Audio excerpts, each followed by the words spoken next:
Netflix was created in 1997, just 4 years after the death of Pablo Emilio Escobar Gaviria. And since its inception, Netflix has had its fair share of fame, hits, and controversies. While the same can be said of Escobar, who sometimes in a single act attracted fame, hits, and controversy all at once. It's no surprise then that when the two collided with the release of Narcos in 2015, fame, hits, and controversy followed naturally. Netflix has been praised for the thorough attitude in which it carried out research and the artistic writing and directing of Brazilian filmmaker José Padilha, which lent rich dramatic effect to the story. However, in a story as political as this, there can be no such thing as perfect. And sometimes the devil might actually be in the details, messing with it. Now, hiding might be a strong word, but this video seeks to expose other aspects of the story that you didn't know. Aspects like the behind the scenes, the over-dramatized truths, the cartels and the surviving Escobar's side of the story, and more. If you haven't seen the show, this video is full of spoilers beyond the spoilers. These are 10 things Netflix is hiding about Don Pablo Escobar, Medellin cartel leader, the first narco-terrorist, and the richest criminal of all time. Number 10. Narcos original plan. The story goes that Netflix had originally planned for this story to be a full-length feature film, not a TV show. However, when they began digging up evidence and research on the King of Coke, they were certain that a single movie wouldn't cut it. They uncovered several stories about the origins of his wealth, starting from the man named Cockroach, and his life before smuggling, which involved stealing gravestones. All these, coupled with the information of personal experiences that DEA agents Steve Murphy and Javier Peña brought to the table, showed the producers that they knew nothing about Escobar. Thus, Narcos was born. Writing for Vox, Bernardo Aparicio Garcia, who grew up in Escobar-run Colombia, appreciates the thoroughness of the show extensively. Among others, he cited the correct depiction of ethnic diversity and tinier details like miniature facades of colonial village houses hanging on the walls of Pablo's mother's home. Number 9. Escobar's recordings. One reason why the show was so detailed was because of these recordings. Pablo Escobar was a big believer in keeping records of events, and this included videoing events in his haciendas as they occurred. With this, they were able to create a pretty fair construct of the type of conversations, fashion, and activities in the daily life of Escobar and the people around him. In the movie, however, Escobar is mostly sitting around, brooding and looking into space while thinking of how to make the next big move in his wars with his own government. The truth is a bit different, as Escobar contributed significantly to the production of the show.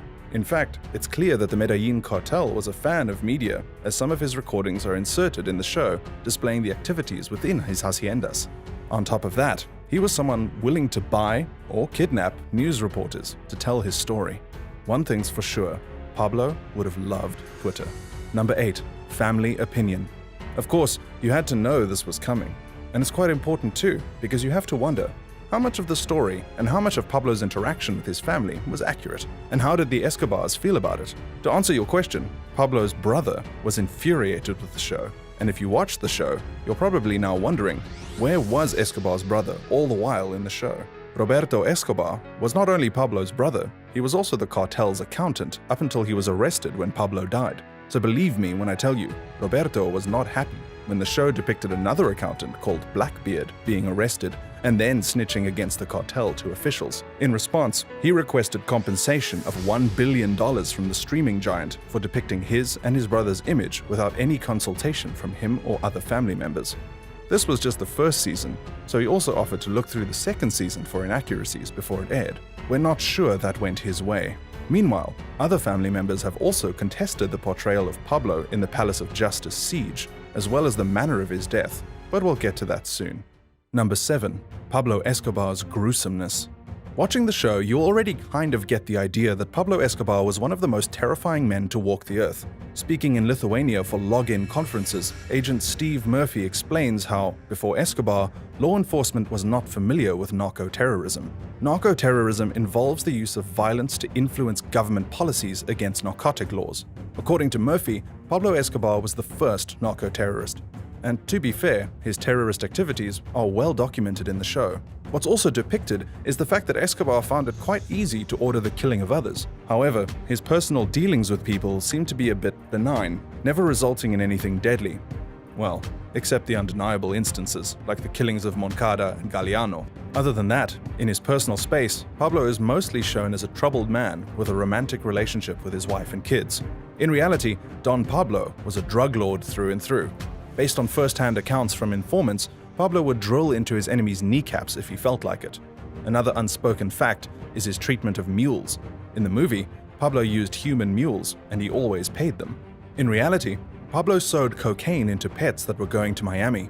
Also, mules were sometimes killed to avoid spending a cash. This from the 7th richest man in the world at the time. One time, an informant for agents Murphy and Peña was a waiter at one of Pablo's parties.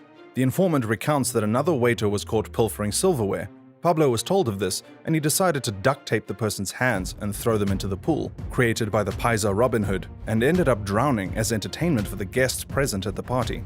Another instance that we know of is the fact that Escobar killed every single architect who built any of his hundreds of houses. These architects, all Italian, were killed because Escobar didn't want anyone knowing the secrets of each estate. Even with the killings of childhood friends Moncada and Galeano, it was said that Escobar sent the fingers of the men to their family members. All these make you wonder the true extent of his cruelty not portrayed in Narcos. According to Bernardo Aparicio Garcia, the show largely glosses over his gratuitous cruelty. Number 6. M19's true nature. This is the aspect of Narcos that most experts will have disagreements with. M19 was one of the largest guerrilla groups in Colombia. Their ideologies included left-wing nationalism, Bolivarianism, revolutionary socialism, and Foucault theory, inspired by Marxist revolutionary Che Guevara. In the show, M19 is portrayed as a bunch of naive idealists who didn't know the first thing about guerrilla warfare, and was led by an ex-college professor who also didn't know anything about guerrilla warfare. That, my friends, is a dramatic misrepresentation of the facts. M19 had one of the most feared presences in Colombia.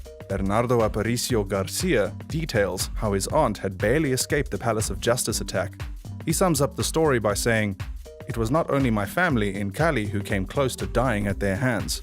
They were truly powerful, and they knew how to strike fear." Also, Ivan Marino Ospina, or Ivan the Terrible, was an experienced guerrilla leader as opposed to his depiction as Ivan Torres in the show. Before becoming leader of M19, Ivan Marino Ospina had already fought in Venezuela, gotten arrested, and tortured to the point of almost committing suicide, only to escape 6 months later while disguising as an army major. He was called Ivan el Terrible because he always did things the less diplomatic way, and so he was grossly depicted in the show. It is thought unlikely that Ivan was killed by Pablo, and some even say that he may not have gifted Escobar the famous sword of Bolivar. Number 5. Pablo's relationship with his family. Seeing as the family of the man was not consulted, despite being an integral part of the movie, it's only natural that their interactions with Pablo were imaginative.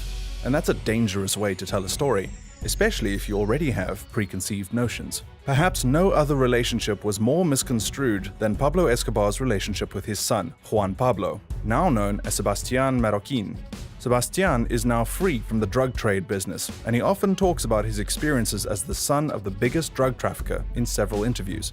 In these interviews, he explains how he remembered that his father loved him very much, while also balancing the picture with the effects of his violent activities, once saying, "Well, I learned so much about violence that I became a man of peace, Sebastián says that his father taught him about all the drugs, saying that marijuana was Pablo's favorite. He should consult him if he ever decided to try any drug.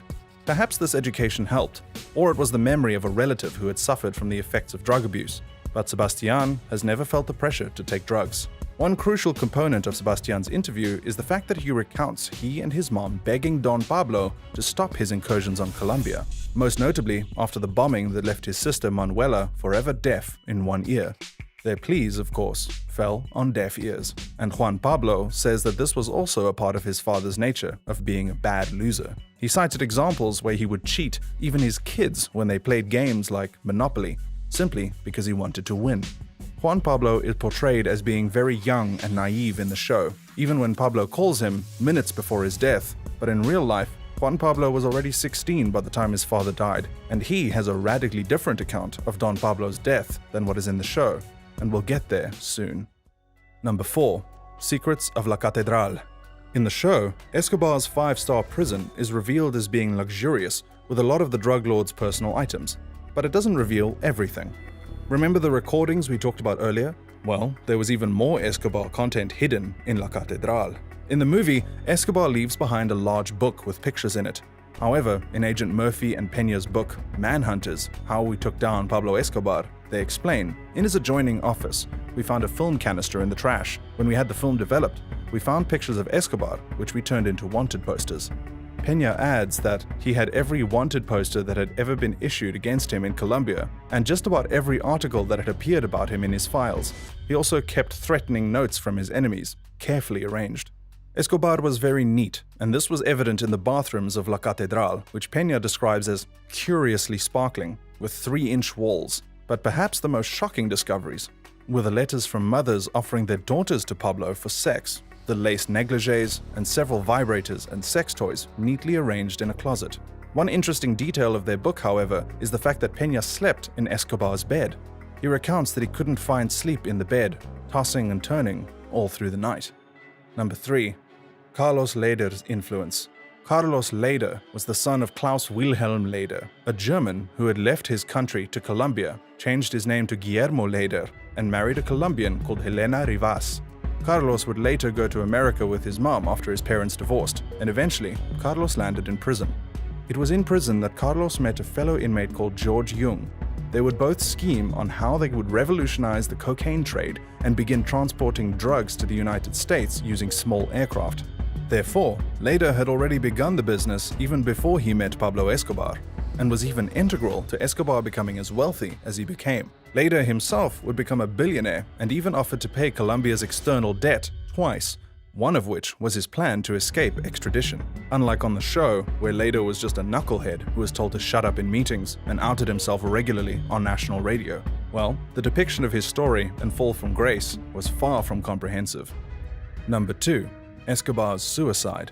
If you know anything about Pablo Escobar's story, suicide must be a very strange word to be associated with his death. But pay close attention and we'll see where this takes us. Pablo Escobar killing himself is a claim made by close family members like his brothers, and most importantly, his son Juan Pablo. You see, Juan Pablo was the last person that El Patron spoke to before he died, and he gives a very convincing argument as to why he believes his dad's death was a suicide. Let's consider his points. The first point, Juan Pablo says that his dad had always told him that the telephone was death. This was because Don Pablo knew full well that the DEA, CIA, Centrospike, and the police officers were monitoring airwaves to triangulate the locations of cartel